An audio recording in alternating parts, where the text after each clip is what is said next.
in for a topsy-turvy race here at the wonderful, legendary Le Mans circuit. Welcome to what is going to be chaos on two wheels. The race has been declared dry, however there is a high chance of rain coming in. Welcome to Moto3. Let's cross down then to the world feed and TNT Sports. This could be the track where he gets a win. I mean, how good is that lad? Unbelievable. He came in America. He was too young to come before America. He came in America and straight away was on the front row. Broke his hand, missed some races. He's back here, so he's still a little bit injured, and he's putting the bike in pole position. Unbelievable talent. Makes it look easy as well. Great style. Well, clearly a star of the future. There's only been Rueda and Piqueras so far who have got wins. Who's going to win this one? I'm going to go Keelan's from pole position. I think a bit of a surprise as a rookie, but he could deliver today given the speed he's had this weekend. But Diesel then? For me, it'd be Joe Kelso. Oh, okay, mixed over here. Gab and Neil, what do you think? Moto3 coming your way? Absolutely, it is going to be wild, isn't it? A rocky 1 and 2 on the grid, rain overnight, skies that refuse to settle. It's Moto3 time at Le Mans, and as always, it's unpredictable. Rookie Max Keeles starts from pole in just his second race.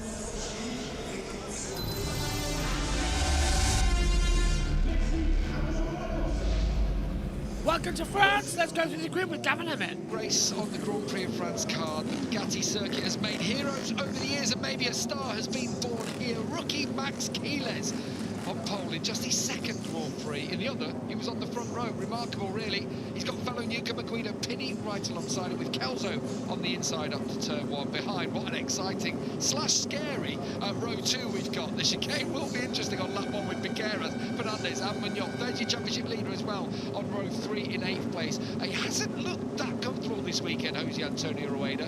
What's he got when we go racing? There's Scott Ogden down on the 6th row of the grid alongside Jacob Ralston, with Kiwi Cormac Buchanan just behind. Eddie O'Shea bringing up the rear. Had a tough weekend, actually. A couple of unfortunate crashes at inopportune moments at the start of sessions, which have really cost him.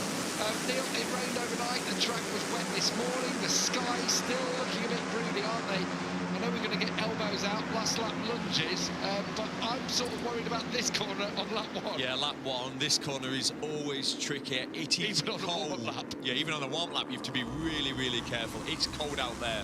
We know the left-hand side of the tyre around here doesn't get a proper working, so you can lose a bit of temperature. So that first sector, turn 3, is going to be really, really tricky. You can see the patches. These opening laps are going to be a bit scary. The problem is when you're in the group, when you're battling, you can't see where the patches are. So yeah, let's hope they all get around the first couple of laps. This is where Joel told Nat on the grid to watch out, particularly Museum Corner, and it's such a tricky one downhill into there, long hanging corner. Yeah, loads of crashes this weekend, people losing the front, so there's that, and that last sector, the last corner, we saw in the Red Bull rookie race this morning, lots of crashes there. I'd say that's the slippiest corner on the track. Through Garage Vert, got to avoid the white lines, the curbs as well, and it's so important at Le Mans to open up the racetrack as much as possible. Yeah, it's narrow. It is narrow, so you have to use the curbs. You can't see the damp patches on the curbs. It's a risk. There's even places like through this part of the track, we're going to turn left, but then as you turn right, you take quite a lot of curb. You can't quite see from that angle. So, yeah, really tricky. I'll tell you what, I'm going to say, I've made me laugh, you mentioned it, but looking at that second row, gives me nightmares. Piqueras, unbelievably aggressive. Fernandez, then David Munoz. So, yeah, it's going to be an interesting first couple of corners. Obviously, Piqueras and Rueda have dished out the victories between themselves this year. Do you see a first-time winner here? Maybe even a maiden winner for someone like Keeles or Pini? Absolutely, first chance, first real opportunity. Keeles is a special talent, let's say. Second GB, sits on pole, nothing to lose. He's going to... Here we go then. Time to see if that really is going to be the factor here. It is going to be Moto3 like you've never seen it before. Chance of a red flag is high. Maximo Quiles on pole position, just his second ever race. Guido Pini and Joel Kelso alongside Piqueras, Fernandez, Munoz, row 2. Green flag will be at the back. Eyes will be to the lights. The Moto3 French Grand Prix is under starters orders. Lights out at Le Mans, and it's a good start from Quiles, with the 36 coming through as well on the outside line for Keras. Can he get the run into turn one? Not entirely sure it's going to be possible. Kelso slotting back in to second position as we head into the chicane for the first time. Is everyone going to get through cleanly here? A very damp track on slick tyres. A few of them running wide, avoiding the curbs. But yes, the Moto3 boys have been very sensible. Out of the chicane then, down to La Chapelle for the first time. This is where we had high sides a couple of years ago with damp tracks and oil down. A few dropping positions, but nothing bad. Right, into Museum Corner then, as it is Quiles and Kelso, Keras, Prix, Munoz, as they all come through, darting out for positions as we come on the inside line then, down at Museum Corner. Well, it's a clean start then from everybody. That's exactly what we needed to do, as again, Keras trying to go around the outside of Kelso into the braking zone. Under braking, Munoz going to the inside line, getting ahead of as well Prix. And a clean start from everybody. Well done, Moto3. Well done. Up we go once again then. Quiles under attack by Kelso, who's looking to the inside line, to the S-Blue chicane. Not going to find a way through there, unfortunately, but I think everyone looks okay. So, it's Quiles, Kelso, Keras, Munoz, Prix, Forasato, Ruda, then Peroni, Almanza, Adrian Fernandez runs at the top 10, and Kelso's taking the lead of the race. Kelso dives up the inside of Quiles, down at the S-Blue second corner and takes it. We've got, Dennis, what's happened to Dennis Fortier? He's dropped all the way back from his starting position. Terrible start from him. He's taking a look then at said levels. Yeah, so Kelso up 2, Forsato's up 5, Lunetta up 5. So is Bookman as well, but Dennis Fortier down 3 places. Caro down 7 places as they come into the braking zone then as well. Let's take a look at your grid positions on the monitor up here in the commentary box for you all to see. Kelso still attacking with Quiles in second position as well. And no, I've got no idea why the timing tower on this PC is black either. It's not usually. Ricardo Rossi getting his long lap penalty confirmed by the stewards then as well as they come out of La Chapelle, and they're still running down. Yamanaka's out of the race. Yamanaka is out. He's crashed out of this race, and there he is in the gravel trap. He's immediately up and trying to restart the bike, but I'm sorry, rookie, the rear is destroyed. You are not going to get that motorcycle running. So, Keras has taken second position, Munoz to third, and then, Maximo Quiles, it's just his second race. He's dropped down into sixth position now, so he's down 5 places from where he started. Local yellow flags around at the moment. There's no need to stop the race. Track conditions, cloudy, 17 degrees air temperature. Track temperature at 18 degrees, so not too bad. As they now come into the S-Blues once more. There's Raider getting on the inside of Quiles now as well for 6th position. I don't know if that's going to be a bad start or a good start, to be fair. It's a bit here, there, and everywhere. Why am I seeing double? There we go. Sorry about that. Yellow flag, as you can see, in said sector. Fast lap from Kelso, now Keras. 2/10 of how fast is Keras then. Kelso on his run as well, so that'll give you a little bit of an advantage into the braking zone now. We're watching Prix, who's looking on the inside line of Munoz. I'm not going to go through there, I'm afraid. Rossi and Yamanaka drop back a couple of places as well, as you drop down through La Chapelle. Lap 3 of 20. Almanza is up into 9th position. Let's check him. Must be a bit of a breeze out there as Yamanaka. Yamanaka, you're done, mate. Yeah. By a scrap. You're like, it's going to be a high side, is it? Or is it? Oh, no. Got kicked out. Vicente Perez on the inside. I've got to say, racing incident really, because it's difficult to see on the outside. You're leaning on to the inside, and it was only a slight touch. It wasn't a silly lunge. I'd like to think that nothing will come of that. It's under investigation by the stewards. This is a tricky part of the racetrack garage fair where you saw that long lap loop on the outside. As Neil mentioned, downhill, off camber, double apex. Then they've all got through safely for now, but it's the early stages of this race. I feel like it's a powder keg down there, ready to go off at any moment if someone gets a taste for it. Kelso just stretching them, isn't he? Yeah, he is. Yeah, we know he has had a really good pace all weekend, but he's having a great season. He sits third in the championship, a couple of podium finishes, third last time out, and he's made a huge step forward this year. Just saw the two Leopard teammates come together again. They've got form. Already crashed out together once this year, although that didn't help each other on that occasion. It was just a synchronised crash, but already Fernandez back in front of David Alman. So here comes Munoz. Of course he does. Oh, I thought he was going to slide through up at turn one. It's got Munoz written all over it as that corner. Don't know, every time they tip into turn 3, it must be the conditions. There's been no really brave moves into there at this point. The lap times are, well, 2 seconds off, 1.5 seconds off the lap record, and they have set lap records this weekend. Kelso was the first, down into a 39, a 1:39 around here. And then Quiles obviously stopped the clock at 39.9 in practice, but Kelso was even quicker in free practice. That's remarkable, but they're racing in 42 highs at the moment. Yeah, quite a way off the pace. Say no one's taking any major risks at this point. Stewards, no further action. No, that's absolutely the right decision. Yeah, at this point, you're just clicking off the laps if you're in that leading group, not trying to take too much risk. You don't want to drop too far back. I think if you almost Quiles, that's to be really slightly uncomfortable back in 7th place. I'd want to be maybe trying to get myself back inside the top 4. Just in case there's a bit of a breakaway. Yeah, and Rueda's sat there comfortably, isn't he, in 6th spot at the moment. I think Munoz would be the one who'd like to lead this. That has David Munoz written all over it, doesn't it? It's funny, though, with Munoz. He's not a rider who's led many laps. If you think in his career, he's always in the fight. He's not won a race yet. And he spends most of his weekends following people. So if he does get to the lead, it'll be interesting to see what his lap times look like. That's for Sato. Yeah, Rueda just got up the inside of him into the... Kelso leading. Fastest rider on circuit, though, is Adrian Fernandez. Now, before qualifying, I know he was on the second row, but for me, Fernandez was the one who looked like this weekend, the one who's got consistently fast pace. Yeah, he didn't get a good start, did it? But Quiles has started to push a bit now. Back for Sato. Yeah, we spoke to Elan from his team how much temperature can be lost really quickly in these tyres. So you just have to respect them, don't you, early on? And I feel like everyone's been given that information.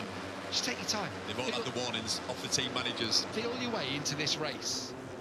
Yeah, it's not started how I thought it would do. I thought it would be argy-bargy from the first corners, but like I said, it's been relatively calm.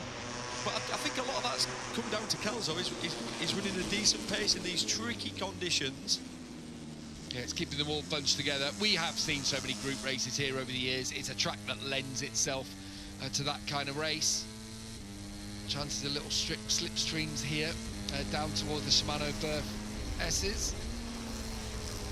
Yeah, you can see they're not using the curb. Normally you use curb here. They cut the curb. No, keep him well away from it. It's the right thing to do. Okay on exit, aren't they? They exactly. run up there, you're more upright on exit, but to use it on the maximum lean is much more risk. Makes more sense just to back off and not let anyone else touch the blue S's up towards the double apex of the Raccordomon. This is where Sylvain was saying earlier, they can see the track rejoins from the 24-hour car circuit and just grinds away a little bit on that asphalt there, so can be a bit slick. The pace is starting to get quicker now, into the 41s for the first time for Munoz and for Rueda. Yeah, you used to get it at Brands Hatch quite a lot, where the car's G'd out and a little bit of alley from underneath the car would sort of like damage the tarmac and make it super slick. That was deep there, wasn't it, from Joel Kelso? Yeah, last time looking at it, what it's done, it's sort of like got the group all together. You can just sort of feel, Peony. Right, it's going to start now, the race. I can feel like... The Velcro's just being loosened on the clubs, isn't it, slightly? Literally that. We know Guido Peony, who we're looking at now in second place, the rookie, qualified second. We've watched him through the junior ranks, and there's one thing that we know about that young man. He's brave, he's not shy, he'll stick it up the inside. It's one of those riders when you say he doesn't mind a crash, he crashes quite a bit. I think Adrian Fernandez saw that as well, and he made a move on Quiles up to Museum Corner as well, as if he got a sniff of it as well. Right, we come out of the garage for double apex. Ticking off thick and fast here. We are on our 6th lap of 20, much of the way through the race. And still Joel Kelso, who's led from the first lap, leading the charge. But you do feel like it's just bubbling under, simmering. They're all saving the tyres for these damp conditions. For Kelso. Just got a bit of a gap. All he needs now, Kelso, is the two teammates behind him to do something silly. You feel and like all of a sudden he'll have a second gap. It's going to be one. It could be one of those situations. you feel like they've got it in them, don't you? The two Dynavolt Intact GP riders. Out of the final corner then. Still, Kelso leads. Further down the order, Alvaro Carpe just set the fastest lap. Bruno Santo's now down to 10th. Scott Ogden in 14th. Then a Cormac Buchanan who are rounding out the point scoring positions. But it's one group really, all the way down to Bunter in 18th as David Mignon lunges through at his teammate. Wide again, really wide. And look Oh, how it's all everybody's going to get past. He is. This is not going to be good. Down to the braking zone into La Chapelle. To the inside, Pini takes the lead. Kelso staying in second. Ruda battling now for third place with David Munoz, and he gets back ahead as well. Here comes Piqueras now, second in the championship, all fighting out. All of a sudden on lap 7, it's like the racing's come alive. They all know what they want to do. They all know how they need to go about doing it. Kelso leads this race then as things stand. Down into Garage Vier. Carpe's dropped down, but 3 wide into the braking zone. That's not going to be good. If it's not careful, so we've got Munoz, Fernandez, Quaylas, Piqueras, Almanza, all in a slipstream run here. Into the braking zone then. Kelso holding on. 64 going up the inside. Yellow flags out. Someone's crashed. Don't know who, it just says crashed out. Well, who was down in that third sector? It's Eddie O'Shea. A tough weekend for Eddie. And it is in Garage Vert, and you can see the way he's standing, holding his head. He knows, he was there, he was... Yeah, Eddie O'Shea out of the race then. Where was he running before that crash in Garage Vier? Eddie was only in 24th position before that crash. You can tell on the intermediate times that we have up here in the commentary box alongside our normal live timing offering as well. So that yellow flag stays out in third sector. He's going to have a look on the inside line, down into the chicane. Take the lead of the race, backs out of it. No one wants to go just yet. It all sort of concertinaed up a few moments ago. But Raida now we're riding with. Fancy second position. He's trying to unnerve Guido Pini. Pini's going for it now. A lot of acceleration down in towards Museum. Yeah, just holding back. Everyone's holding back at this stage of the race. He works on his exits, so he gets in the braking zone and he's already in like a sort of alongside his rivals. That asked him about Moto2. Do you even think about it at this stage? No, absolutely. Do you have those conversations? No. But good question. But no, at this point, we know we're 22 rounds of a championship. We're at round 6. There's a long way to go. And his seasons have faded from this point, haven't they, in his first 2 years? So he's had good starts to the season. He's got to just keep it rolling. Mignon again. No. Do you know the reality of it? You don't even want to think about this year's championship. You've got to think about this weekend, then the next race. If you start thinking about the championship now, it can start to do your head in. It looks like they're starting to brave that inside curve a little bit more. Oh, right on the inside. What a lovely move. Do you know what I'm talking about? Rueda. That's a class move. No contact. Didn't make anyone sit up. Wasn't a silly move. Munoz does a silly move. Yeah. Just with a strange grin on his face. Maniacal ready.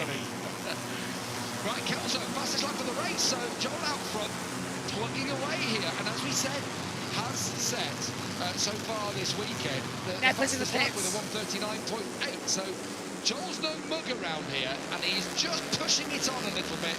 Now he's had a bit of clear track at the front, and he's got that Joel on right on a couple of occasions, so Mignon now back in front of Rueda. Yeah, what he's got right, what Joel Kelso's been doing, he's not been risking a lot into turn 3, but he's built the confidence, he's built the temperature, and now where he was losing time there, it looks like he's almost gaining it. Like I said, he's a couple of moves off getting a nice little breakaway here. He's always carried good corner speed as well, hasn't he? Always.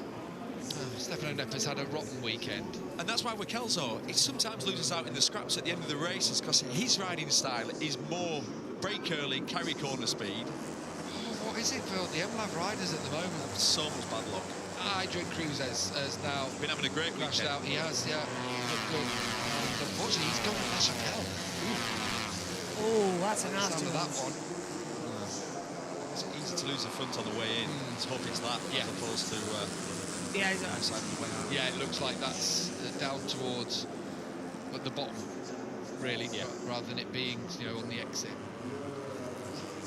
Got a bit of a breakaway. Oh, brilliant move at the inside line. That was coming from just a bit of a breakaway. Alvaro Carpe in the corner. on the inside line at S Blues. Quiles there On the curbs. That makes me nervous, makes me think of the likes of Marc Marquez had one there, didn't they? Well, again, so you got Calzo stretching the pace, set the fastest lap, but Munoz responded straight away. Well, now we're on proper lap times now. That is the fastest race lap ever in a Moto3 race. So, Okay, so track's dry. Having been a bit circumspect early on, and who can blame them with the conditions as they are? It is a bit patchy out there, but Munoz starting to respond, and they're starting to feel it. They're getting to that halfway point of the race where they're thinking, right, it is okay, conditions are good, tyres are, you know, working well. Let's get the move on. And it's stretching the whole group. What was a big group with about probably about 10 to 12 riders in, it's now sort of 5 riders and a bit of a break or a bit of a gap back to Fernandez, who I think does have the pace actually. Piqueras has also come back to the front. He's up in 5th place. Fernandez has dropped down 4 places. Wide on the entry. Piqueras, I think, went really wide. Yeah, he did. Sharp. He went up onto the curbs, didn't he? And you have to roll out of it then, don't you? Yeah, he will have. Yeah, look, Piqueras has dropped back to it now. The group's 4. And you think, though, Piqueras could help drag that second group. Yellow again. Here we go then.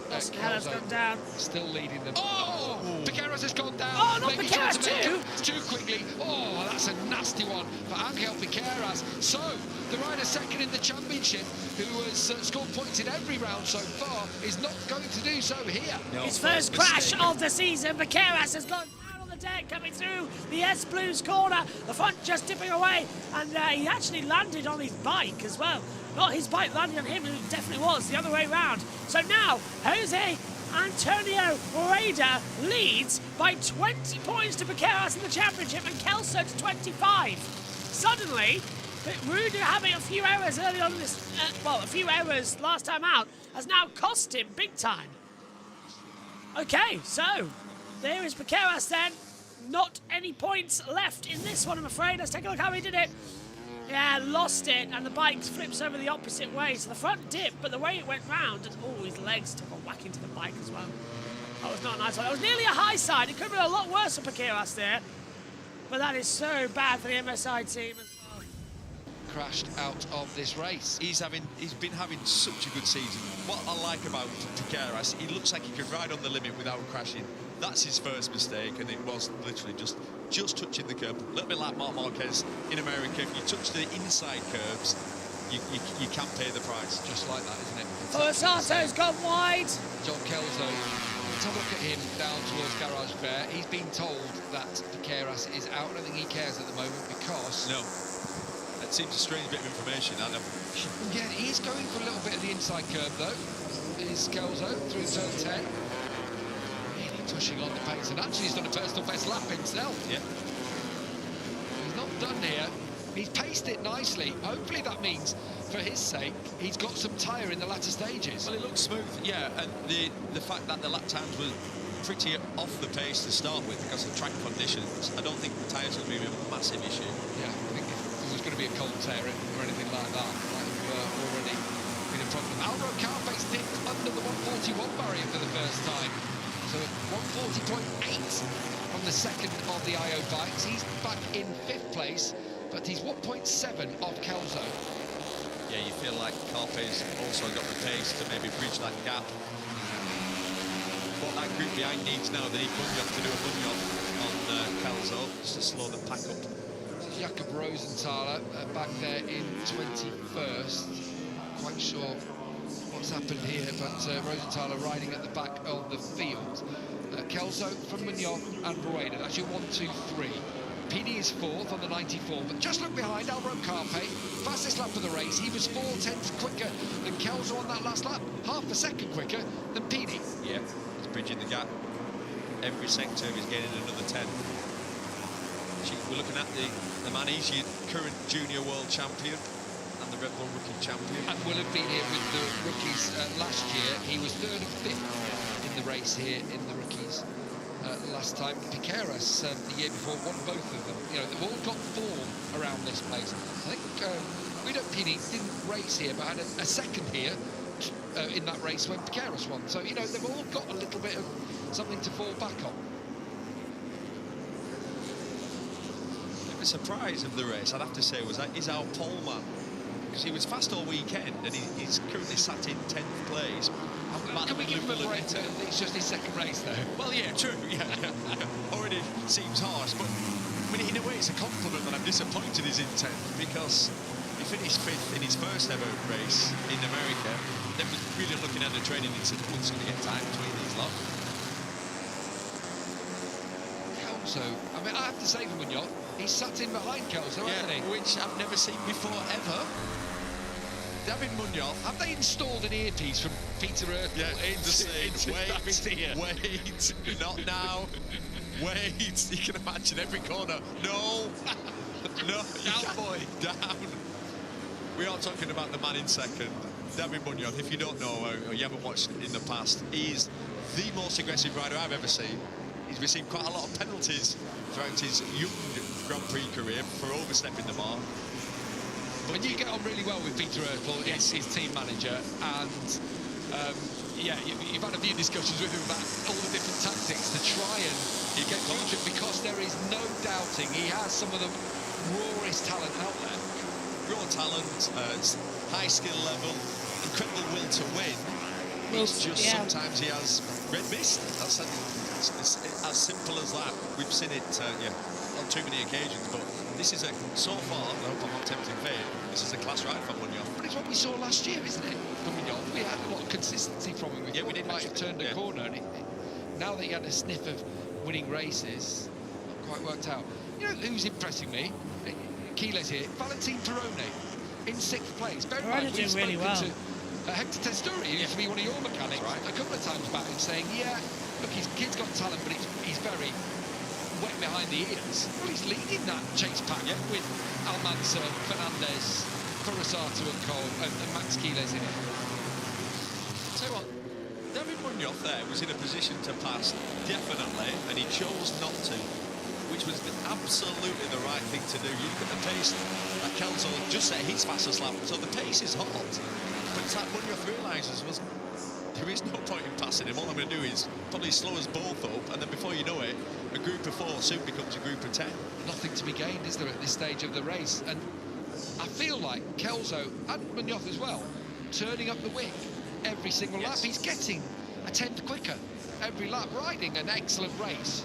You just hope that there's something to come at the end of it for him. Only 6.5 laps to go. It's soon gone, this race. He's led races, hasn't he? Oh, there's been a crash behind. Is it Pini? Pini's out! Pini has gone out. I just saw it dropped out. Shot the bike go, and Guido Pini. Oh, dear me, for Pini. At the start of his season, there's been a lot of those from Thailand, Argentina, and now here in France. He had an 11th, 10th, was getting closer, but unfortunately, the young rookie has crashed out at Garage Vert. Yeah, like you've said before, I've said it so many times, it's a very difficult corner, downhill. TV flattens it out, so you can't really appreciate the elevation as it goes downhill. Watch it, your man in 4th. Oh, yeah, a couple of moments. The exact point where the track drops away there, the camber falls away. It's a negative camber. Essentially, when you tip into there, you've got a certain amount of brake pressure. You have to release a bit of pressure. If you keep the same brake pressure as the track falls away, you will literally just turn front. Kelso again a 141.0, so not a 141.0. Really consistent. Again, Munoz, that is definitely David Munoz not attempting a pass. Yeah. He does like riding close on. It's really close on the rear wheel. I've said this before as well. He reminds me of Yuki Haga. Haga was exactly the same back in the day in the superbikes. Just not as sideways as Norrie was. No, not quite. Oh, he was great, wasn't he, to watch? And the character to boot. Yeah. Away from the track as well as on it. You didn't want on your pit board +0 Haga on the last lap. Well, you and Haga all shouts, didn't you, at the time? You didn't want either of them in that. I still have nightmares about them both. Or Walker. Or Hayden, when we were talking about it. The James Hayden. He was behind you on the last lap. You knew he was coming through. Right, on board we are with Joel Kelso, who's ridden a superb race, the Aussie. But Munoz is there in attendance. Rueda's just in a personal best lap, trying to hang on, really, to the pace that Joel is imposing on this race. There's a slight gap then back to Carpe, and then it's Perrone, 3 seconds back, in 5th in that group. I will say Scott Ogden and Cormac Buchanan are 11th and 12th and have a similar pace to all that group, so it could be, for the Brit, for the Kiwi, some good results coming in today. Encouraging as well, as in morale boosting. Of course it is. Proper step in the right direction. I hope I'm not tempting fate, but Joel Kelso has not put a wheel wrong. That you are tempting fate. To this point. He's been immaculately smooth, loads of corner speed. But is Munoz going to have a go here? Early on in the race, this part of the track. Here we go then, it's David Mignon on this occasion. I can hear Peter Hurtle going, no, wait, too soon. He's holding. Rueda personal best lap again, Neil, and so the gap's still at 0.3. Actually, that's the first lap, Kelso and Mignon. Pace has just ebbed ever so slightly. Rueda's in this too. On that lap. Yeah, lost a couple of tenths. It's not a lot, but is it a sign? Oh, a bit of a movement. Twitch there. Yeah, a bit of a twitch there. Keras. It's not into his day, but he'll be back. The race is not run. The day is not done in the championship anyway for Angel Piqueras. A long, long way to go, as you mentioned earlier, absolutely rightly. It's a 22 race season. Yeah. We're only at round 6. I thought that earlier we put the display of the calendar on, and I looked and thought, wow, a fair few races to go and quite a bit of travel. Yeah, and still, I mean, you think about Qatar feels like years ago. It's only a month ago. Yeah, Thailand feels like about 2 years ago, isn't it? The round 1. Weird how this weekend's on that making it previous go. lap was Rueda in 3rd, the championship leader, who, it's fair to say, Neil, hasn't had the best of weekends, but has gone about race lap business. Yeah, this is a championship winning weekend when it's not been going well. He's been struggling in all sessions, really. He's never been inside the top 3, but on race day, he's been calm. Like I said, all the passes he's made in this race have been very clinical. And he's in a really strong position now. The only downside to leading the whole race in the Joel Kelso is you've no information of where you're fast. If you're Munoz, if you're Rueda now, you know exactly the parts of the track that you feel comfortable, where you think you can make a pass. No. Not yet for Munoz. It can be a bit nerve-wracking now. Joel Kelso's never won a race. There's 3.5 laps to go. The anxiety levels, you start to think, is this it? Is this the one? Could I do it? And now Munoz, the way Rueda was almost alongside him there, put the front wheel to alongside him, as if also to say to David Munoz, I'm here too. He will know now. Well, he's just going to be right there. Yeah, Kelso 41.2 on that lap, and again Rueda 2 tenths quicker. Are we at the stage of the race where Kelso doesn't quite have the tyre left, even though, you know, it was in those early stages of the race, the pace was steady. I hope not. I hope that he's got something to battle with as they go through Garage Fair. 3.5 laps remaining in this French Grand Prix. It's a 3-way battle for victory. Carpe's just dropped back ever so slightly. It's Rueda who looks the strongest at the moment, but he has 2 tough nuts to crack in front of him. 2 riders who have not won a Grand Prix before. No, that's so true. You know David Munoz is going to absolutely going to have a go. He's going to send it. Here we go with Rueda. Oh, Rueda too far early on the inside. He's got that in his pocket. Rueda's looking the most impatient out of the lot. Now, Munoz, having seen that Rueda is ready to move, does he now make the move up to the chicane? We'll find out, won't we? 3 laps to go. 3 to go, and this is going to be the opportunity. So Kelso would have seen that too. He's going to, Munoz pulls to the inside line. And Kelso blocks him off into turn 2 through the chicane. Not the go time yet. Rueda didn't even go. I think Rueda was just trying to put the frighteners on Munoz as well, but he's looking to the inside down on the inside of La Chapelle. Munoz late on the brakes, riding down, just gave him enough room. Out, down towards Museum.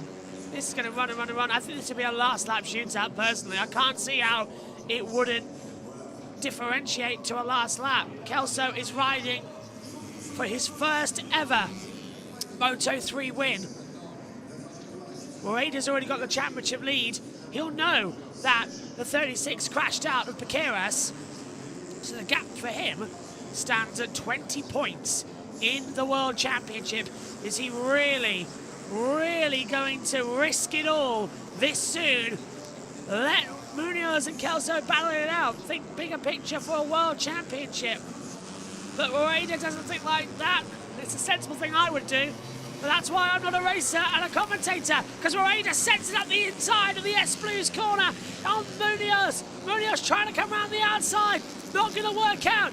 We go down with 2 to go into Rakudamon. Munoz back to the inside line. Rueda doesn't know he's there. Rueda nearly goes down. Rueda's really got to think about the championship here. He can't afford to let this massive points gap escape him.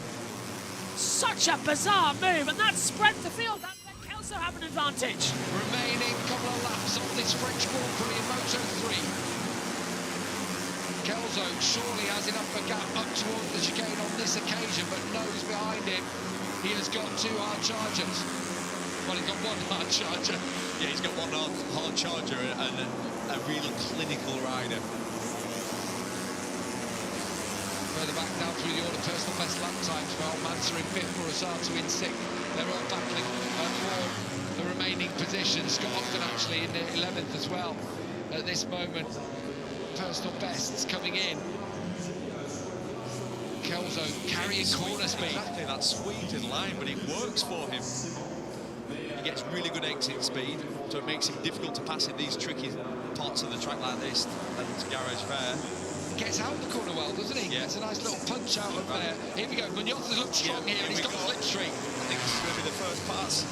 Munoz looks to the inside line then. Into the S-Split. No, he's backed out of it. He backed out. It's not yet the time to go. Kelso will have that advantage. It's the damp parts still on the circuit from exterior, but they're still in dry conditions. The top 3 running together now. So it will be a 1-lap shootout to decide who will take this victory. Rueda on the inside of Munoz. Oh, beautiful move from Rueda. Fantastic manoeuvre. Really sends it up the inside, but Munoz going to send it back. That's going to let Kelso go on the last lap. Rueda trying to jump.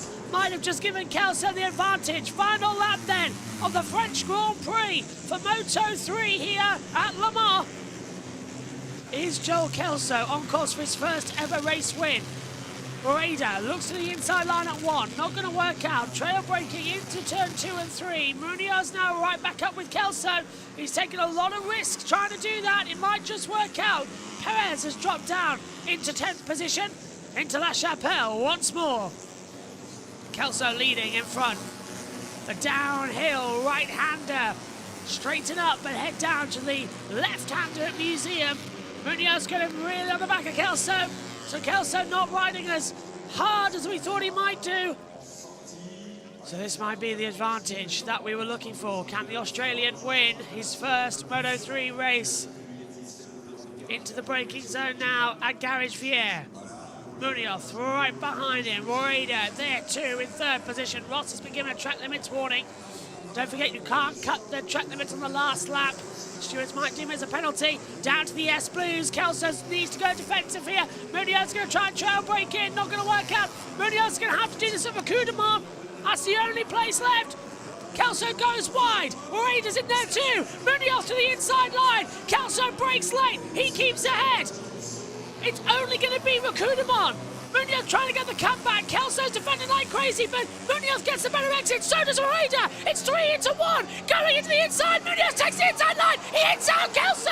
And through goes Rueda. Rueda's going to win the French Grand Prix over the line. And Kelso can't believe it. Rueda wins the French Grand Prix.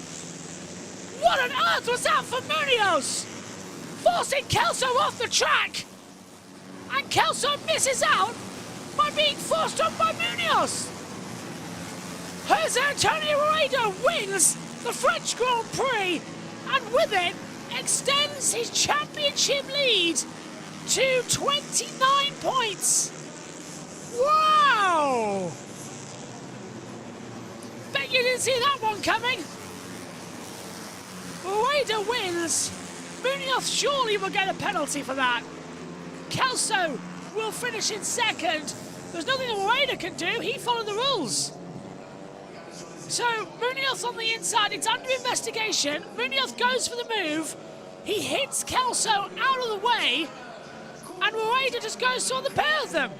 Rueda won't get a penalty because he's done everything right. Rueda is the winner. Kelso will not be second. Munoz has been dropped to position. Kelso is second. Munoz third, apparently. Is that it? Yeah, Munoz to drop one position for irresponsible riding. It's changed on the monitor. So Kelso finishes second, Munoz third, but Rueda wins the race. Wow. I'm not sure I agree with that, but there's nothing Rueda could have done. Because he does not deserve anything. He's done the race fairly. I really feel for Joel Kelso, and David Munoz, I think he's going to be hunted down in the paddock by Kelso after this one. We'll see what they're going to say. We'll stay with pictures because we've got a little bit of time. We were supposed to go off, but we've got some time before the first race of the day for the British Touring Car Championship as well. So we will have Moto3 is going to be taken with the world feed, just to let you know ahead of time. So that is going to be the situation there. And MotoGP, myself and Megan will be in the commentary box for that one. Wow, Kelso second. So this is your final results then from this one. It's Jose Antonio Rueda from Joel Kelso, David Munoz, along with Alvaro Carpe, David Almanza, Tayo Forasato, Maximo Correas, and Adrian Fernandez, Luca Lanetta, Valentin Peroni, the top 10. Then it's Foggia, Ogden, Rulestone, Buchan, alongside Caro, the last of the point scoring positions. Perez, Pini, after crashing out down 17th.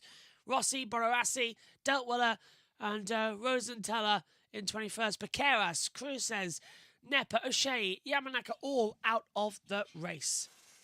Well, that is going to be quite fascinating to see what's going to happen, and we will go back to TNT to hear the interviews and see what's happening in Parc Fermé. We will disappear, however, before the podium so that we can get set up ready for the Moto2 race and us taking over the British Touring Car Championships race coverage from JT.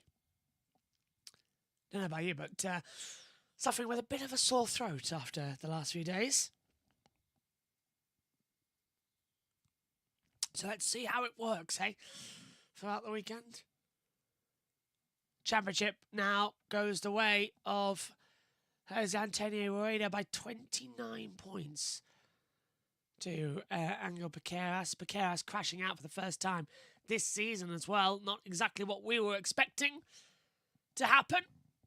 We were all thinking something different would play into the key factors, but that's the way it crumbles sometimes. Right, let's go over to the world feed and rejoin TNT Sports, ready to hear from what happens in Parc Fermé. I'm expecting Kelso to be very, very angry. If I was him, I know I would be. Let's head down to the world feed.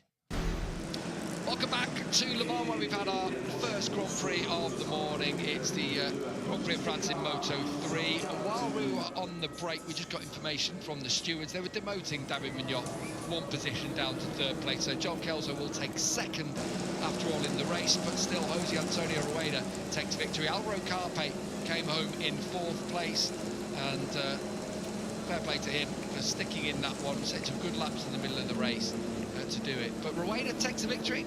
His teammate Neil, and I have to say, looking at the lap time on that last lap, a 1:40.9 from Jose Antonio.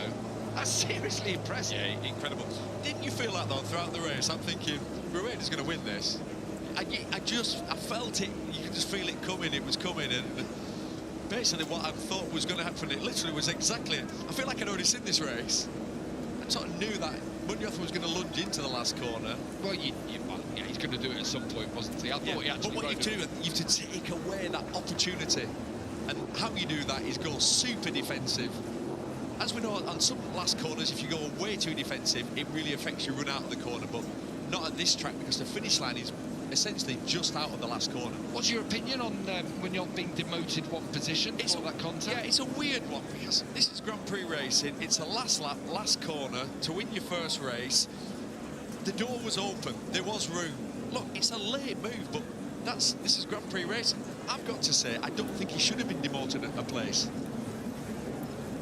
Don't get me wrong, if he'd have pulled that move on me, I'd have felt really hard done by, but I'd have learned from it because I'd watched the race back and think to myself, well, I've half invited it. Do you think reputation has preceded it a little bit there? I think that could be a lot of it.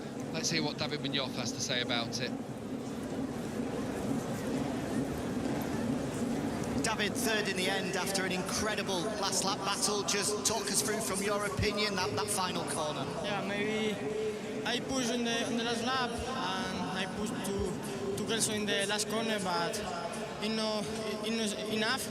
But well, good race for me, and thank you to the team for the hard working during the weekend, and go to Silverstone. A great ride, well done. Thank you. Yeah, well done to David. I'm not quite sure what he made of that last corner. We'll have to catch up with him in Spanish later on today. But this was the move again. And Kelso's right, opening up the door. Kelso's on the actual full racing line. He's not even gone 20%, 10% defensive.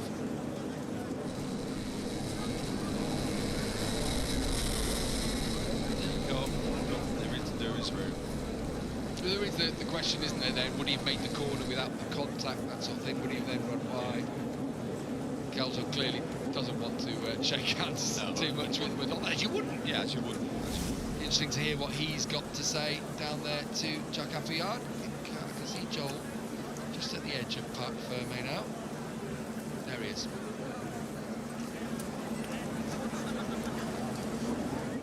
Joel, I imagine heartbreak after that one, dominated the race, leading it almost from start to finish. Just how disappointing is it to miss out like that at the final corner? Honestly, mate, I have no words about what happened at the last corner, but anyways, let's not speak about that. Let's speak about the positive that we did a perfect race. We were first the whole race, and we made a couple mistakes. We fixed them up, and all of a sudden improved half a second. Had pretty decent pace with the conditions like this, and I'm just really happy that we're really, really strong in no matter what happens in any situation. So yeah, I'm just going to look at the positive, because I don't have anything else to say about the last corner. A great performance, well done. Cheers, mate. Yeah, well done to Joel Kelso, Yeah. third podium of the season. I mean, 4 top 4s in a row. He is in the mix, he is there. But what would you be saying to him when he reviews that race later on with his team? At this point, I'd be giving him hugs and praising him. The serious chat would come tomorrow. I'd say, let's talk about it. We'll look back at it. You know, he dealt with that interview really well. There were so many positives. Just one little area he needs to learn from, and he will do. He's an intelligent lad. Led from lap 1 to the final corner. It wasn't to be, because this man came through the open door to take his 4th win of the season. Jose Antonio, what a way to win a Grand Prix. I bet you couldn't believe your luck when the two in front went wide at the final corner, and it feels like a big one for the World Championship as well. Now a nice, comfortable margin. Yeah, I'm very happy to the weekend, also with the work with the team and all. I'm very happy because we work a lot for today.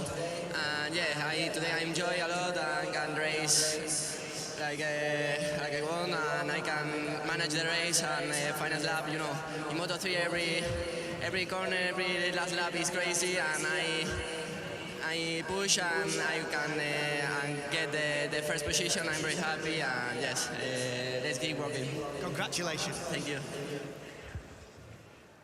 Well, the riders then, as expected, a little bit tight-lipped about what happened on that final corner. David Munoz obviously getting demoted by a place. Neil saying it was a little bit harsh. Guys, firstly, your opinion on that? Well, I think the door was open, so you know, Munoz did go for it as you would in a last corner, last lap maneuver. It was just, yeah, I mean he had to come in hard there, and the contact happened. I think the penalty for me is justified just in the fact that because they both run wide, and would he really have made the corner if Kelso wasn't there? Probably not. So yeah, I think on that one that's probably the right call. But yeah, for me this is just Joel Kelso that's lost that race. He did everything perfect, but that last move, you know, you've got to cover. When you come into Raccordement, it's the last lap. You've got to go in the middle of the track. Nobody's going to overtake you in the inside. Nobody can pass on the outside. You do basically the roadblock, and this is how you win that race. We've seen it a couple of years ago with Sasaki that got overtaken as well, leaving the door open. So yeah, it's just unfortunate for Joe Kelso because I had a really good feeling for him. I felt like that could be his race, and he did do everything perfect until that moment. Michael Sylvan then says it's kind of justified because they both ran wide. What are your thoughts? Yeah, you can see why Simon Crafar has chosen to demote David Munoz because, well, there is an argument to say he may have stayed on the track if he hadn't made contact, but because he took both of them off the track, they both gone over the green paint, and he was the one who created that contact. So you have to demote him in position if you're going to have continuity in applying the rules. But I agree with Sylvan. The door was open, so David Munoz wasn't ultra dirty today. The last corner, you got to go for it, and he went up the inside. You could see Joel, his tactic was to go as fast as possible, run the racing line, and it didn't quite work out. He needed to do like Sylvan said, hang out on the exit of the left-hander coming off the Blue S, and just make the rider think twice and then have to go to the left side, then you can protect it. But yeah, but not the right strategy for Kelso today, but yeah, it was an exciting last lap. Yeah, massive learning curve for sure when he comes back to Le Mans in the future. Well, the podium is getting underway right now, so let's go back to Gav to enjoy it. Yeah, David Munoz in third place. Controversial end to the race. We'll speak to Joe Kelso about that on into the future, I'm sure, about his thoughts on it. Stewards of their opinions. And again, it's one of those. It's a tricky call, a really tricky call to make right on the last lap. Jose Antonio Rueda, why does he have? Because he gets to stand on the top step once more. So the IO team celebrates again their 4th victory of the season. In doing so, it extends Rueda's championship lead. Remember, Angel Piqueras crashed out. So now 29 gap between them. It's a long season though, long way to go. David Munoz, first podium of the season, first big points really for him. He had 6th in Qatar. But DNFs across all the other races, so rode with his head, I have to say, today, until that final corner when I think people would be disappointed if he didn't have a go, but he did run them both off track, and that's why Kelso promoted to second. At least he deserved that. A brilliant ride from turn 1 until turn 14 on the very last lap. He'll be gutted about it, but showing consistent pace. Sebastian Poirier from the FIM will hand over the trophy to our race winner and championship leader for the 4th time this year. Rueda holds the trophy aloft on the top step, extends his championship lead. He's had 2 gifts today with the crash of Piqueras and the move in front of him that gifted him the win, and he's gratefully accepted it.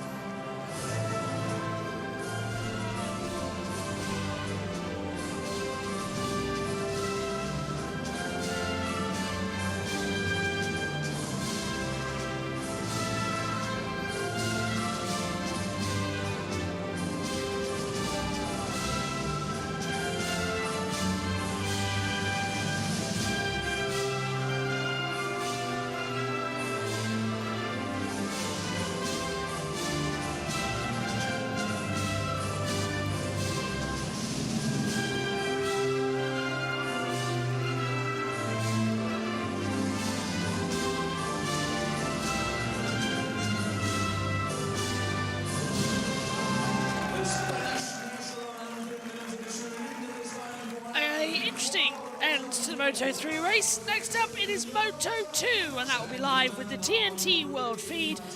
We'll see you then. Take care. Bye-bye.